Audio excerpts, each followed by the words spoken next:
ସମସ୍ତଙ୍କୁ ମୁଁ ପ୍ରଭୁ ଯୀଶୁ ଖ୍ରୀଷ୍ଟଙ୍କ ନାମରେ ସ୍ୱାଗତ ଜଣାଏ। ଯୋହନ 1 ପର୍ବ 16 ଏବଂ 17 ପଦରେ ଲେଖାଯାଏ ଯେ, ଏଣୁ ତାହାଙ୍କ ପୂର୍ଣ୍ଣତାରୁ ଆମ୍ଭେମାନେ ସମସ୍ତେ ପ୍ରାପ୍ତ ହୋଇଅଛୁ। ହଁ, ଅନୁଗ୍ରହ ଉପରେ ଅନୁଗ୍ରହ ପ୍ରାପ୍ତ ହୋଇଅଛୁ। କାରଣ ବ୍ୟବସ୍ଥା ମୋଶାଙ୍କ ଦ୍ୱାରା ପ୍ରଦତ୍ତ ହେଲା, କିନ୍ତୁ ଅନୁଗ୍ରହ ଓ ସତ୍ୟ ଯୀଶୁଖ୍ରୀଷ୍ଟଙ୍କ ଦ୍ୱାରା ଉପସ୍ଥିତ ହେଲା। ଏହି ପଦ ଦ୍ୱାରା ଆମମାନେ ଜାଣିପାରୁ ଯେ ଆମମାନେ ଅନୁଗ୍ରହ ଉପରେ ଅନୁଗ୍ରହ ପ୍ରାପ୍ତ ହୋଇଅଛୁ ଏବଂ ଏହି ଅନୁଗ୍ରହ ଯୀଶୁଖ୍ରୀଷ୍ଟଙ୍କ ଦ୍ୱାରା ଉପସ୍ଥିତ ହୋଇଅଛି। ତେଣୁ ଖ୍ରୀଷ୍ଟିଆନ ଜୀବନରେ ଅନୁଗ୍ରହ ଏକ ମୁଖ୍ୟ ଭୂମିକା ଗ୍ରହଣ କରିଥାଏ। ଅନୁଗ୍ରହ ବାଇବଲର ଏକ ଗୁରୁତ୍ୱପୂର୍ଣ୍ଣ ପ୍ରସଙ୍ଗ ଅଟେ, ଯାହା ପ୍ରତ୍ୟେକ ଖ୍ରୀଷ୍ଟ ବିଶ୍ୱାସୀ ଏହା ଜାଣିବା ଅତି ଆବଶ୍ୟକ ଅଟେ। ତେଣୁ ଆସନ୍ତୁ ଆମେମାନେ ଏହି ଭିଡ଼ିଓରେ ଏହି ଅନୁଗ୍ରହର ଅର୍ଥ କ'ଣ ତାହା ଜାଣିବା। ଅନୁଗ୍ରହର ଅର୍ଥ। ଅନୁଗ୍ରହ ଗ୍ରୀକ୍ ଶବ୍ଦ ଖାରିସରୁ ଆସିଅଛି, ଯାହା ବାଇବଲରେ ଅନେକ ଥର ବ୍ୟବହାର ହୋଇଅଛି। ଆଉ ଏହାର ଅର୍ଥ ହେଉଛି ଆମ୍ଭେମାନେ ଯାହା ପାଇବାକୁ ଯୋଗ୍ୟ ନାହୁଁ ତାହା ପାଇବା, ଅର୍ଥାତ୍ ଆମ୍ଭେମାନେ ଯେଉଁ ଉତ୍ତମ ବିଷୟ କିମ୍ବା ଆଶୀର୍ବାଦ ପାଇବାକୁ ଯୋଗ୍ୟ ନାହୁଁ ତାହା ପାଇବା। ଆସନ୍ତୁ ଏହି ବିଷୟକୁ ବାଇବଲ ଦ୍ୱାରା ବୁଝିବାକୁ ଚେଷ୍ଟା କରିବା।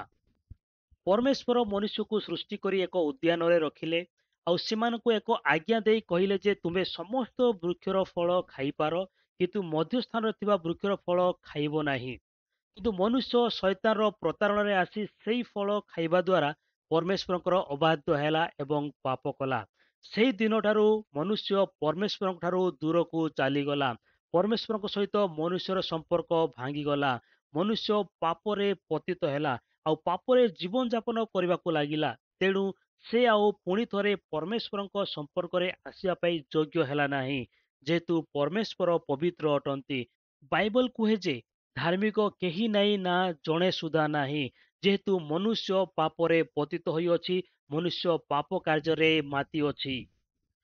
ବର୍ତ୍ତମାନ ମନୁଷ୍ୟ ପରମେଶ୍ୱରଙ୍କ ସହିତ ସମ୍ପର୍କରେ ଆସିବା ପାଇଁ ପାପରୁ ପରିତ୍ରାଣ ପାଇବା ଆବଶ୍ୟକ ଅଟେ। ସେହି ପରିତ୍ରାଣ ପାଇବା ପାଇଁ ମନୁଷ୍ୟ ଯୋଗ୍ୟ ନୁହେଁ, ଯେହେତୁ ସେ ପାପରେ ପତିତ ଅଟେ। ଏହି ପରିତ୍ରାଣ ଦେବା ନିମନ୍ତେ ଈଶ୍ୱର ଜଗତକୁ ପ୍ରେମ କରି ଆପଣା ଅଦ୍ୱିତ ପୁତ୍ରଙ୍କୁ ଦାନ କଲେ। ସେହି ପୁତ୍ର ଯୀଶୁଖ୍ରୀଷ୍ଟ ଏହି ଜଗତକୁ ଆସି ଆମମାନଙ୍କ ପାପ ନିମନ୍ତେ ମୃତ୍ୟୁଭୋଗ କଲେ ଏବଂ ତୃତୀୟ ଦିବସରେ ପୁନରୁତ୍ଥିତ ହେଲେ। ତେଣୁ ଯେ କେହି ତାହାଙ୍କଠାରେ ବିଶ୍ୱାସ କରେ ସେ ଅନନ୍ତ ଜୀବନ ପ୍ରାପ୍ତ ହୁଏ, ଅର୍ଥାତ୍ ପରିତ୍ରାଣ ପ୍ରାପ୍ତ ହୁଏ। ତେଣୁ ଯୀଶୁଖ୍ରୀଷ୍ଟଙ୍କଠାରେ ବିଶ୍ୱାସ କରିବା ଦ୍ୱାରା ଆମମାନେ ପରିତ୍ରାଣ ପାଇପାରିବା ଏବଂ ପୁଣି ଥରେ ଈଶ୍ୱରଙ୍କ ସହିତ ପୁନର୍ମିଳିତ ହୋଇପାରିବା।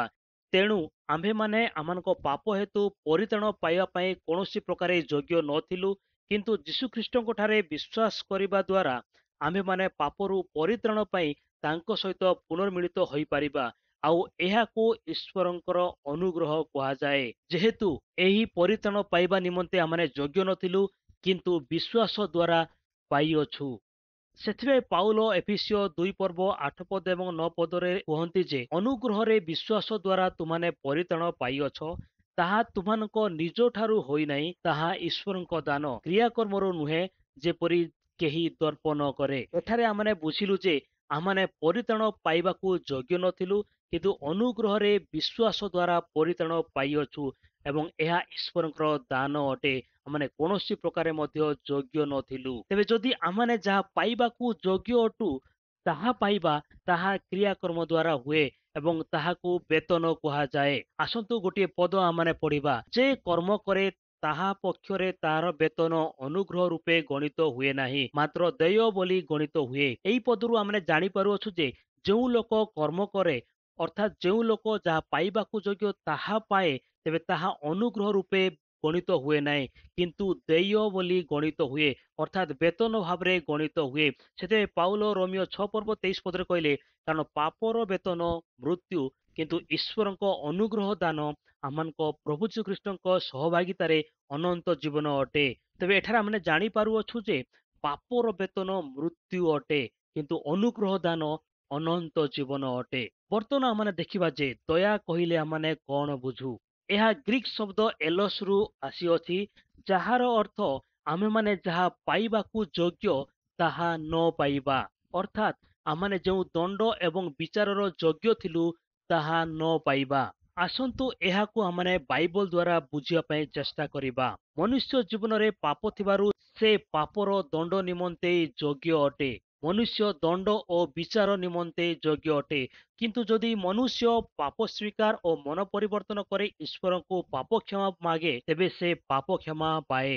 ସେହି ମନୁଷ୍ୟ ଦଣ୍ଡ ନିମନ୍ତେ ଯୋଗ୍ୟ ଥିଲା, କିନ୍ତୁ ପାପ କ୍ଷମା ପାଇଥିବାରୁ ସେହି ଦଣ୍ଡ ଆଉ ପାଏ ନାହିଁ। ଏହାକୁ ଦୟା କୁହାଯାଏ। ସରଳ ଭାବରେ କହିଲେ, ମନୁଷ୍ୟ ଦଣ୍ଡ ଏବଂ ପାପ ନିମନ୍ତେ ଯୋଗ୍ୟ ଥିଲା, ଯେହେତୁ ସେ ପାପୀ, କିନ୍ତୁ ପରମେଶ୍ୱର ଦୟାମୟ ହୋଇଥିବାରୁ ସେ ଆମମାନଙ୍କୁ ଦଣ୍ଡ ଏବଂ ବିଚାର ନ ଦେଇ ଆମମାନଙ୍କୁ ପାପ କ୍ଷମା ଦିଅନ୍ତି। ଏହାକୁ ଦୟା କୁହାଯାଏ। ଆସନ୍ତୁ ବାଇବଲରେ ଗୋଟିଏ ପଦ ଆମମାନେ ପଢିବା।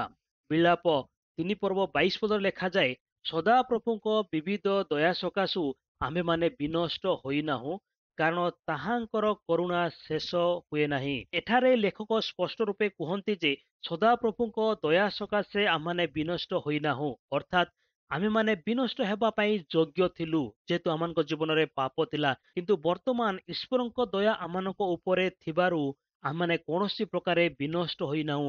ଏହାକୁ ଦୟା କୁହାଯାଏ। ଆଉ ଗୋଟେ ପଦ ପଢିବା।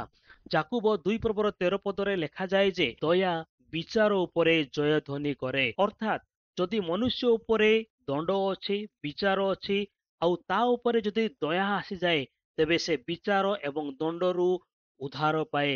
ବିଚାର ଏବଂ ଦଣ୍ଡରୁ ସେ ମୁକ୍ତି ପାଏ। ତେବେ ଏହି ପ୍ରକାରେ ଈଶ୍ୱର ଦୟା ଆମମାନଙ୍କୁ କରିଅଛନ୍ତି।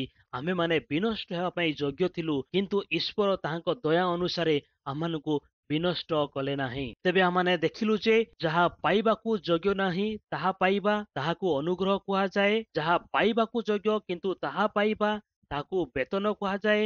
ଯାହା ପାଇବାକୁ ଯୋଗ୍ୟ କିନ୍ତୁ ପାଇବା ନାହିଁ, ତାହାକୁ ଦୟା କୁହାଯାଏ। ସରଳ ଭାବରେ କହିବାକୁ ଗଲେ, ଅନୁଗ୍ରହ ଯାହା ପାଇବାକୁ ଯୋଗ୍ୟ ନହୁଁ ତାହା ପାଇବା, ଅର୍ଥାତ୍ ଯେଉଁ ପରିତ୍ରାଣ ଏବଂ ଆଶୀର୍ବାଦ ପାଇବାକୁ ଯୋଗ୍ୟ ନାହୁଁ ତାହା ପାଇବା, ତାହାକୁ ଅନୁଗ୍ରହ କୁହାଯାଏ। ଏବଂ ଯେଉଁ ଦଣ୍ଡ ଏବଂ ବିଚାର ପାଇବାକୁ ଯୋଗ୍ୟ ଥିଲୁ ତାହା ପାଇବା ନାହିଁ, ତାହାକୁ ଦୟା କୁହାଯାଏ। ସମସ୍ତଙ୍କୁ ଧନ୍ୟବାଦ।